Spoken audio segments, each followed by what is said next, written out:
my name is Annie Chen. And my name is Katie Wong. Today we will be taking a few minutes to talk about a book called Elena and Park, written by Rainbow Rowell. This book is in the genre of young adult fiction, drama, and is a romance novel. This book started off with Park finally allowed Elena to sit beside him on the bus when the other writers refused to do so. By sitting next to each other, they ended up bonding with one another, which created friction and sparks between them. Their moments on the bus together were their chances to solidify their friendship, And they start to rely, trust, and depend on each other. However, conflict shows up along the way. Both having an imperfect life, they struggle to find themselves, but somehow still able to find comfort in each other. Having their names on the title kind of says it all. Elena is exceedingly smart, particularly in English class, always being complimented by her English teacher. She always seems to be a very brave person as well. While Park can be a collected person and doesn't get impacted by others' words. And then there's the famous Richie, whom the whole neighborhood knows about as a troublemaker. Not only is he abusive towards his family, but he's also addicted to drugs.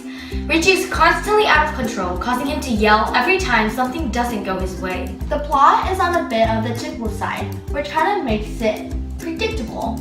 It's just like any other first love relationship. They don't often last. However, it's also on the not so typical side when talking about how they met. You rarely see two complete misfits quickly fall so deeply in love with each other in a matter of a few weeks through their common interest. My favorite quote in this novel is on page 126, which says, "Eleanor hadn't known there were houses like that in this neighborhood. Houses with wall-to-wall carpeting and little baskets of potpourri everywhere.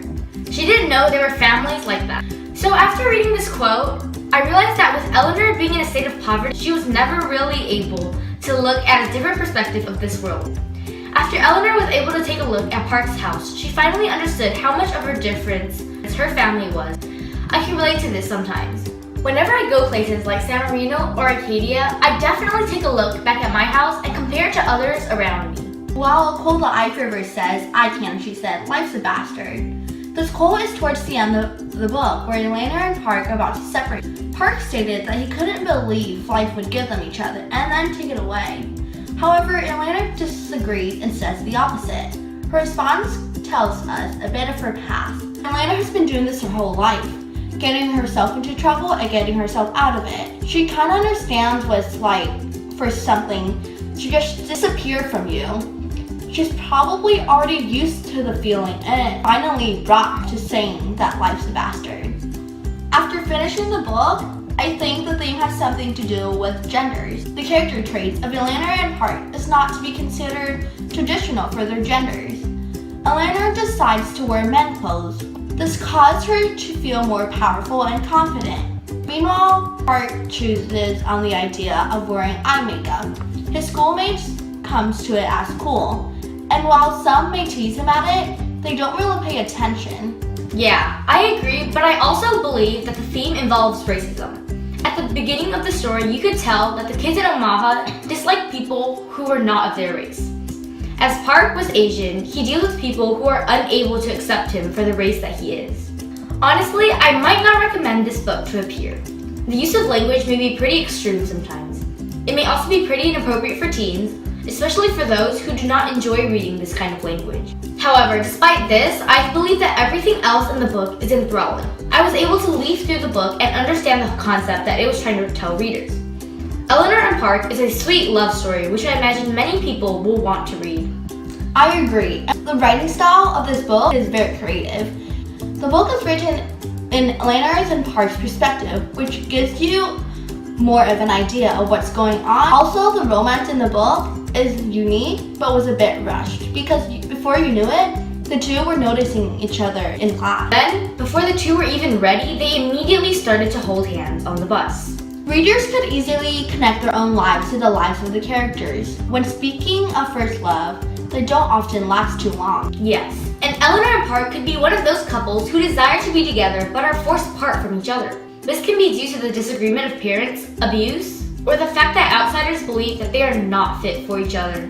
First love or not, the relationship that Elena and her stepfather has is quite common. A child may not have the best relationship with her stepfather, just like Cinderella and her stepmother.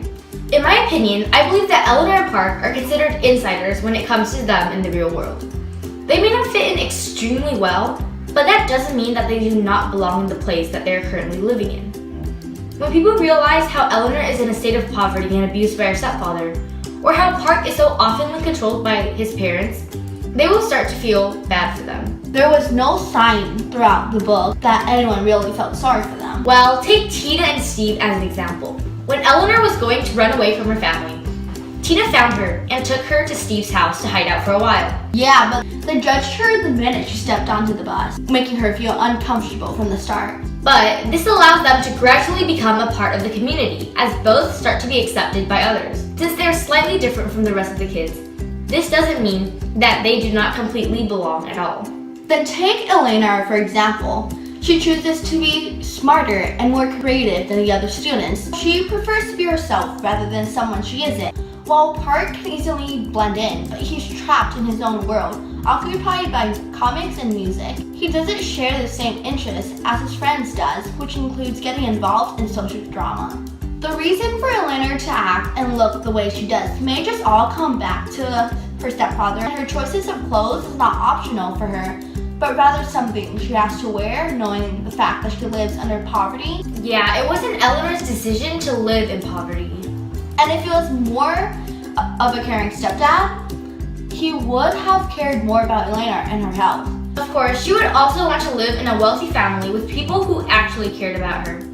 However, because of Richie, her whole life became a living nightmare. Thank you for listening to our book talk number 2, based on the book Eleanor and Park.